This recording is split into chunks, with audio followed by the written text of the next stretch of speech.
Olá pessoal, bem-vindo e bem-vinda ao canal AmuInvest. VSLH11, vale a pena? Venha saber.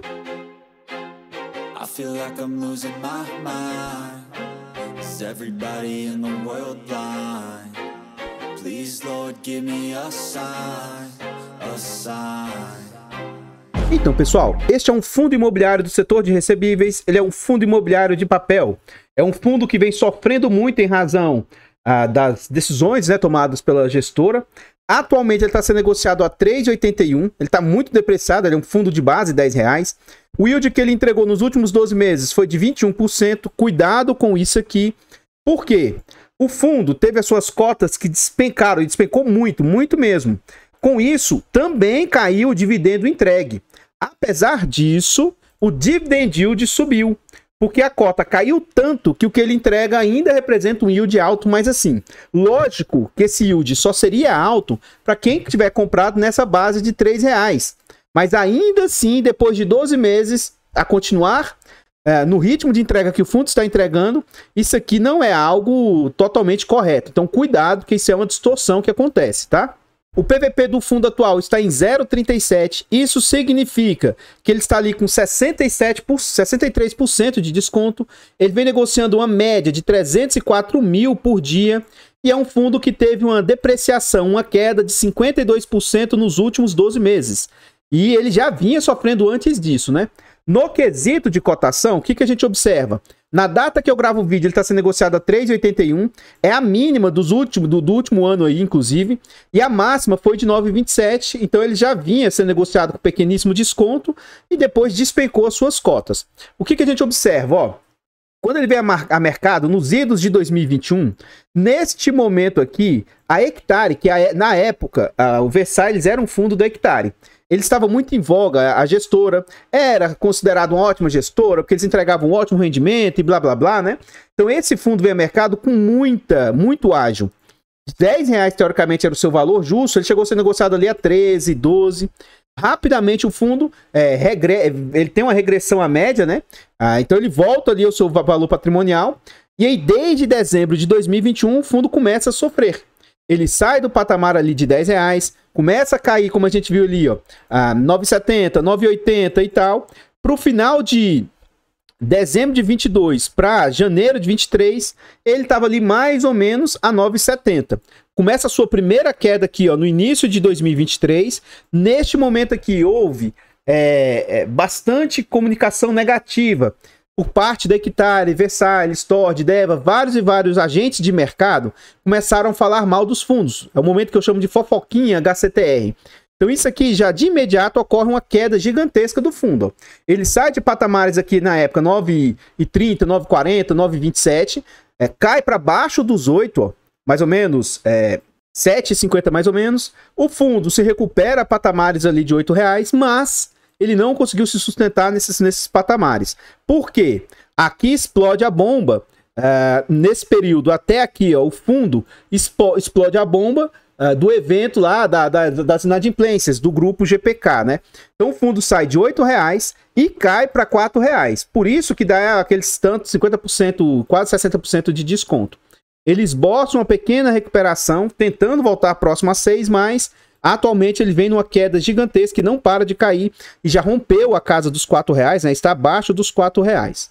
Aqui voltando para o site, a gente vê algumas informações a respeito do fundo, né?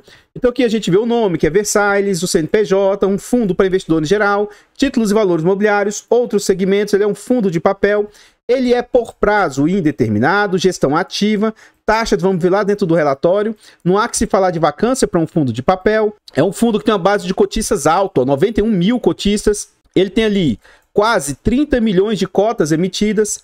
O valor patrimonial está em 10,22. Esse valor patrimonial aqui também, eu não acredito que seja isso aqui tudo, tá? E em valor de mercado dele, 305 milhões.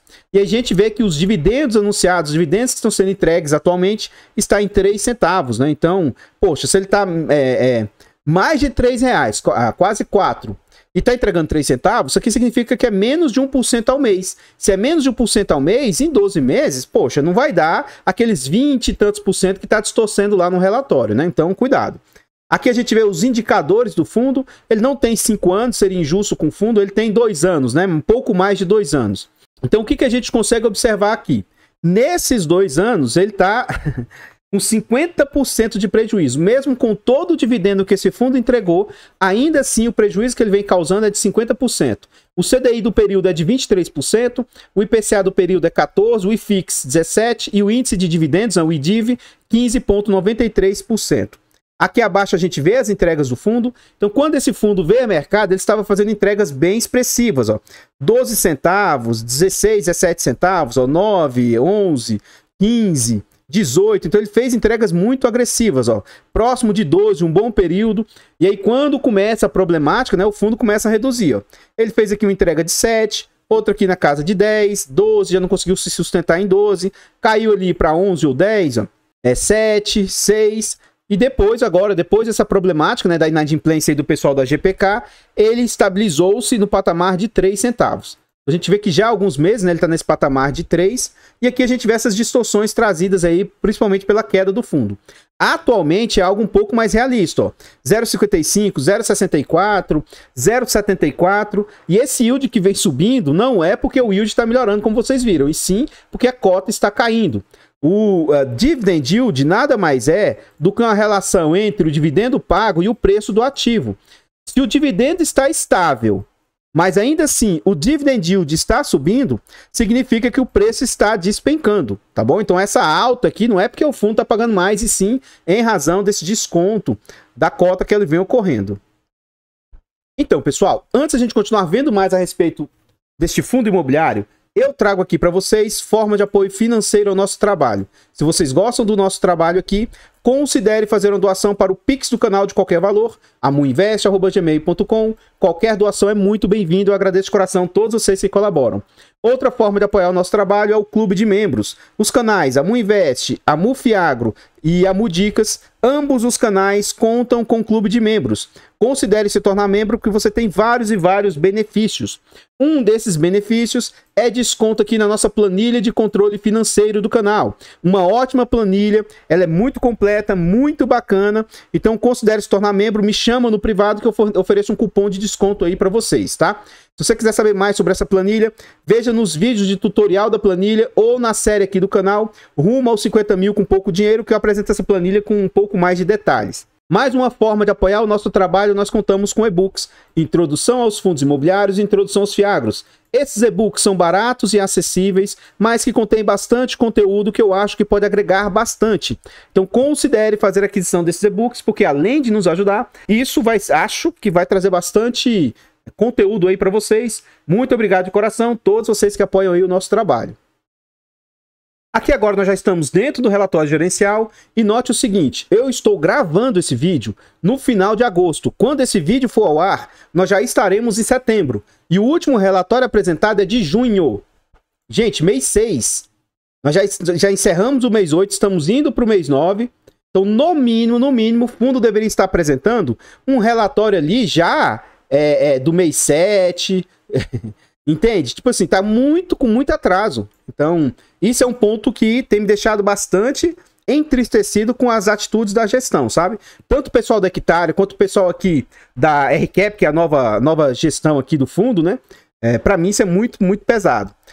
Como é que são as taxas do fundo? O fundo vai cobrar ali até 250 milhões 1%, de 250 milhões a 500 milhões 0,95%, que eu acredito que esse seja o patamar de taxas hoje, e ele vai caindo à medida que o fundo vai crescendo.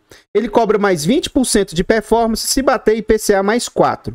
Aqui ele traz alguns destaques do fundo, né? O patrimônio de 300 milhões, ó. Então corrobora aquilo que eu disse para vocês, 92 mil cotistas. Frente àquele site, ó, o patrimônio que está como se fosse R$10, não mais R$10,30, né? 3 centavos por cota de dividendos, quase 30 milhões de cotas no mercado. Na época que saiu esse relatório, o fundo ainda estava quase R$5, e agora ele já passou do patamar tá abaixo de 4, né? 3,90 e pouco. Aqui ele fala um pouco sobre o fundo, que a estratégia é investir em ativos de alto risco aqui, tá? E o gestor vem trazer alguns comentários. O VSLH distribuiu 3 centavos, Na época, a cota estava em 10,9, o patrimônio do fundo. Em junho, não houve negociação de ativos. A receita apurada em regime caixa dos CRIs de junho é explicada pelo não recebimento de juros das operações, ó, que estão inadimplentes. O pessoal que não está pagando lá do grupo GPK, né? Então, os CRIs GPK 1, 2, Resort do Lago, Brasil Parques, Gran Viver, EDA, tudo isso aqui é desse grupo GPK, ó. Concessão de carência de pagamento das operações do circuito de compras, deu prazo o pessoal do circuito de compras, deu prazo para esse One Holding e deu prazo para o loteamento Goiás. Dessa forma, do patrimônio líquido total do fundo, 7% são operações com pagamento em dia, atualmente, apenas 7% está com operações em dia. 15% operações com pagamento de prazo em carência, 9,2% inadimplentes em processo de execução e 50% aqui, ó, 49,8% estão inadimplentes aguardando renegociação das partes. Então, assim, o que realmente estourou mesmo foi quase 10% do portfólio e tem 50% aí com esperança de tentar negociar. Aqui ele fala sobre o cenário macroeconômico, que após meses de inflação elevada, em junho apresentou deflaçãozinha pequena, a gente viu uma pequena queda da inflação nos últimos meses, né? E ele fala, tem nem sentido a gente ler isso aqui, ó. Nas últimas 2 semanas, a queda de expectativas inflacionárias de curto prazo, ó, permitiu vislumbrar no início do ciclo do relaxamento monetário, observada a reunião de Copom no dia 2 de agosto. Note, o relatório é do dia 2 de agosto, mas ele está trazendo informações lá de junho, né?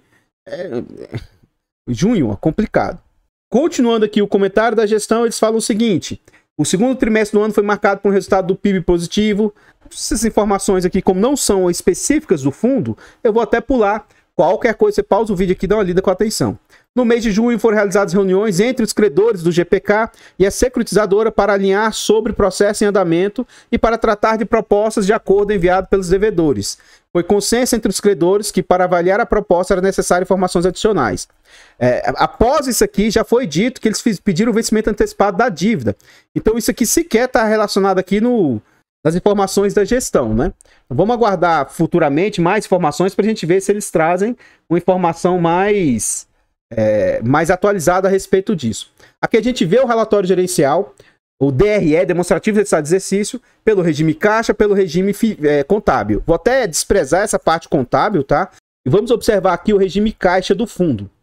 Ó, nos últimos meses, já há algum tempo, o fundo está distribuindo acima das capacidades que o fundo estava gerando. Ó.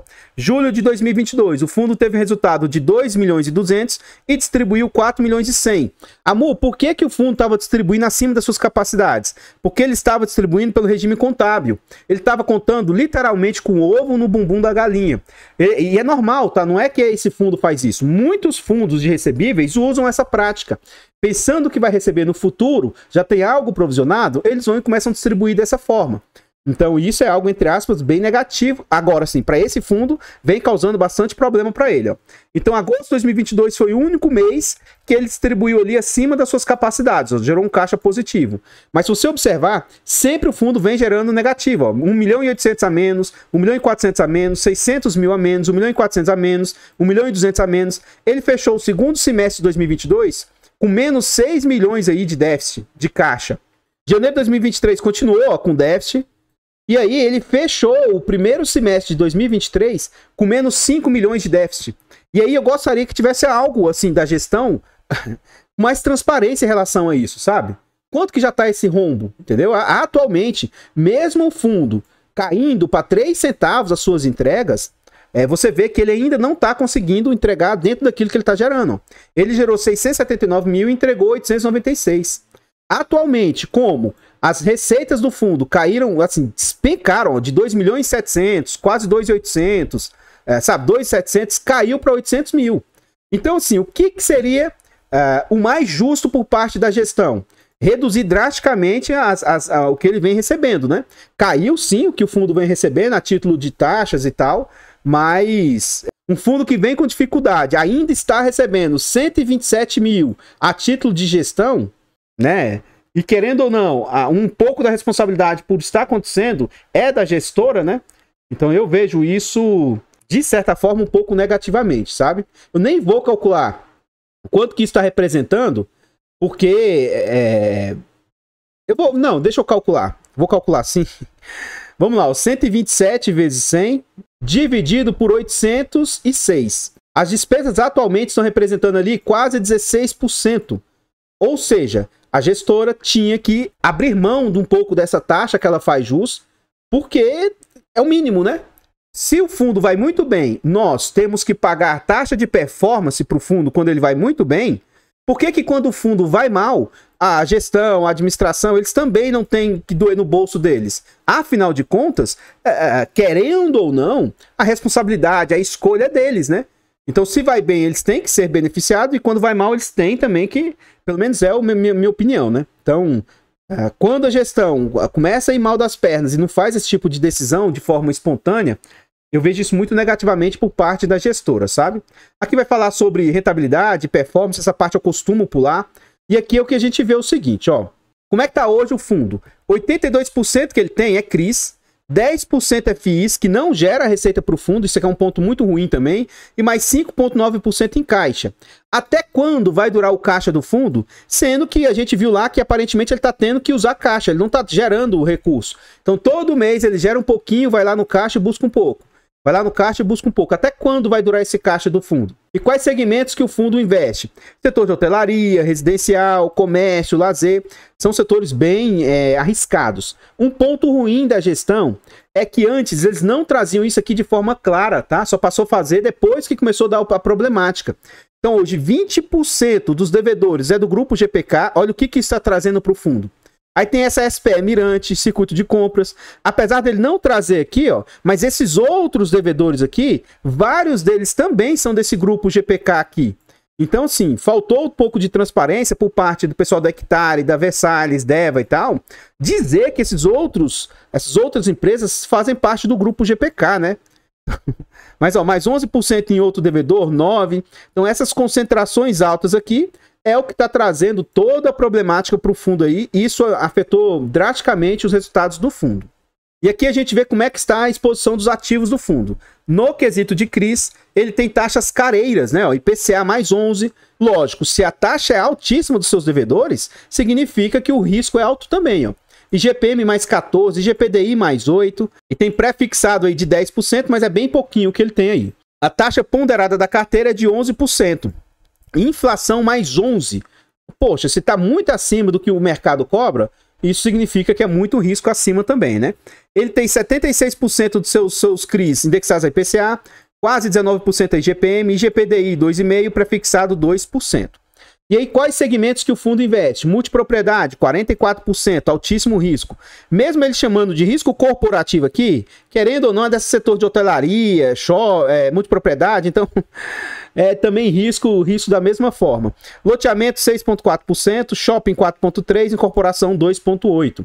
Isso aqui não trouxe proteção para o fundo, tá? Essa questão, mesmo sendo sênior, causou problemática para o fundo do mesmo jeito, então isso aqui hoje é irrelevante. 59% de CRI sênior, 36% de CRI subordinados, 2,3% mezanino e 1,5% único. E um ponto muito, muito ruim do fundo são os LTVs, Loan to Value. Significa o quanto ele tem de garantia frente ao que ele emprestou. 50% do portfólio tem um LTV acima de 80%. Significa que o que foi dado em garantia, por exemplo, tá? É mais de R$80 de dívida para 100 de garantia. Então esse número indicado aqui é que ele seja abaixo de 50%. Ainda mais para um fundo desse que tem alto risco. Ó. Depois, entre 80 e 65, vamos pensar aqui na faixa de 70, ó. A cada 70 de dívida ele tem 100 de garantias, é mais 42%. E apenas 9% do portfólio vai ter um LTV ali ruim, mas ainda assim aceitável, abaixo de 65%. Então mais um ponto muito negativo aí do fundo, né? Então, pessoal, eu ainda vou voltar lá no relatório e vou continuar vendo a respeito desse fundo aí, tá bom? Vou ver ainda mais algumas outras informações. Aqui agora eu trago para vocês formas de apoio gratuito ao nosso trabalho. Se vocês gostam aqui do que a gente faz, considere, deixa o like, comenta, compartilha, se inscreva no nosso canal e ative o sino. Tudo isso aí são formas gratuitas do nosso trabalho, mas pra gente faz muita diferença. Comenta aí pra nós. E aí, você conhece esse fundo? Você tem cotas desse fundo? Você vendeu suas cotas no prejuízo? Comenta aí para nós, seu comentário é muito importante.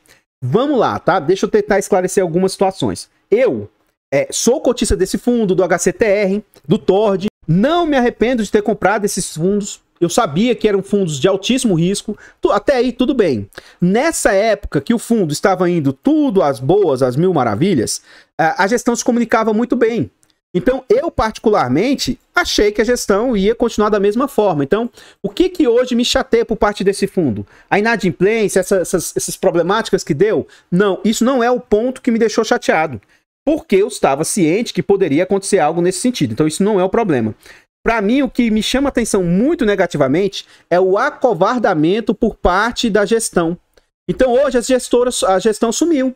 Antes, eles iam nos influenciadores de maior peso, apesar de o pessoal da Suno estar um pouco encrencado com eles, mas, poxa, o pessoal lá do Clube FI e diversas outras mídias tem o canal aberto e eles não decidem dar cara a tapa, sabe? Eu acho que neste momento de dificuldade seria o momento em que a gestora tinha que vir a público e assumir que errou, assumir que está passando dificuldades, mas apresentar um plano público, cotista. Olha, o nosso objetivo é esse, a gente tem por estratégia fazer isso, a gente acredita que vai acontecer tal coisa. Poxa, se ele vem ao mercado se comunicar, provavelmente não estaria enfrentando as situações que ele está enfrentando, sabe? Então, o acovardamento, o medo, a falta de vir a público, se mostrar mais, isso é uma situação que me deixou bem entristecido, sabe? Então, para mim, a gestão está falhando muito nesse sentido. Se a gestão tivesse sido transparente, trouxesse um plano, explicasse por alto, sabe? Se comunicasse melhor, eu particularmente estaria aumentando a minha posição no fundo.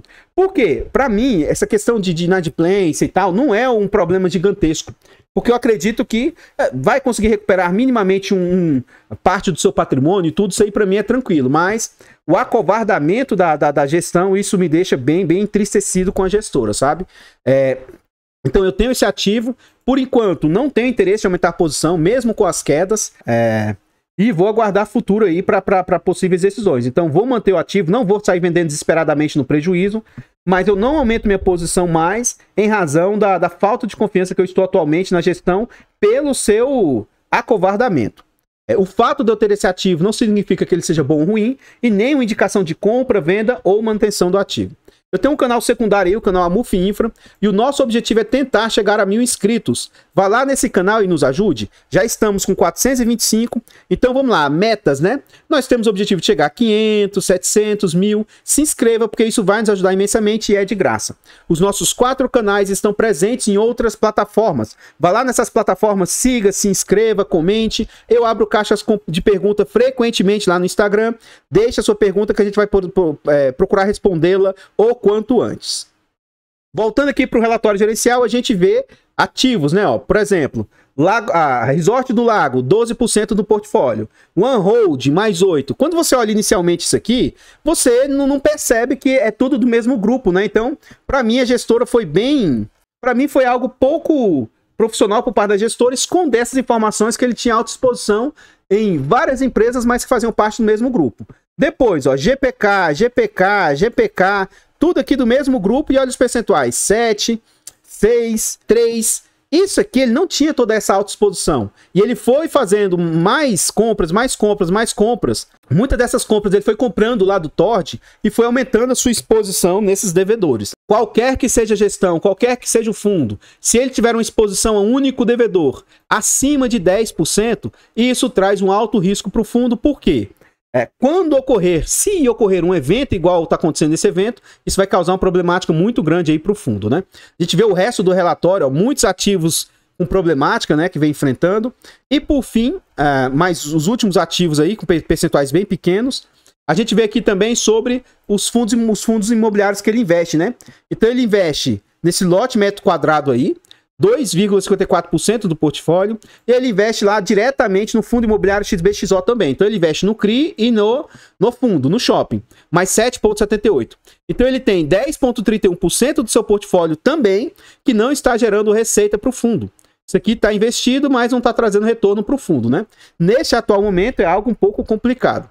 E aqui a gente começa a ver sobre os devedores, os CRIs. Seja esse fundo, seja qualquer fundo, se você tiver minimamente o interesse de participar dele, é imprescindível que você venha aqui e leia a respeito dos devedores. Ó. Então esse Resort do Lago, ele é um multipropriedade, fica no Goiás. Aqui fala sobre o rating dessa dívida, né? Aqui fala as garantias, os comentários. Então aquilo assim, ó, a parte de estar devendo eu não me preocupo tanto, porque minimamente, ó, tem cessão fiduciária dos recebíveis, fiança e cobrigação das pessoas físicas, tem alienação fiduciária da SPE, tem fundo de reserva, tem fundo de obra. Então minimamente tem situações que foram dadas em garantia, o que possibilita recuperar minimamente aí o dinheiro que foi investido. Vai ter como recuperar, sabe? Então não é de todo assim que acabou tudo, ó. Você vê que o imóvel já está pronto, tem uma boa parte pronta. Aqui, ó, nesse GPK, ó, você tem o resort pronto aí. Você tem as situações até em funcionamento de muito deles, né? Então, para mim, o pior de tudo é a falta de comunicação da gestão aí com os seus cotistas. Então, pessoal, o que eu tinha para trazer a respeito do VSLH são somente essas informações. Eu gostaria de agradecer e reiterar muito obrigado vocês que apoiam nosso trabalho de forma gratuita ou de forma financeira. Obrigado vocês que se tornam membros, vocês que fazem doação para o Pix, vocês que compram a nossa planilha de controle financeiro, vocês que adquirem os nossos e-books. Por falar em e-books, no canal Amudicas, né? A gente também tem e-books de português para concurso público. Você quer aprender um pouco mais de português, quer estudar para concurso público aí, considere fazer aquisição dos nossos e-books. Acredito que vai ajudar imensamente vocês aí, vai trazer bastante resultado positivo. Eu vou ficando por aqui e eu espero encontrá-los nos próximos vídeos. Fiquem todos com Deus, tenham um bom dia, uma boa tarde, uma boa noite e fui! I feel like I'm losing my mind. Is everybody in the world blind? Please, Lord, give me a sign, a sign. I feel like I'm losing my mind. Is everybody in the world blind? Please, Lord, give me a sign, a sign. I wanna be the greatest. Everybody on the fake shit. I look around and feel like everybody is the fakest. I make this every day and I'm impatient, hoping one day I blow up from the basement. Statement, the top is so vague.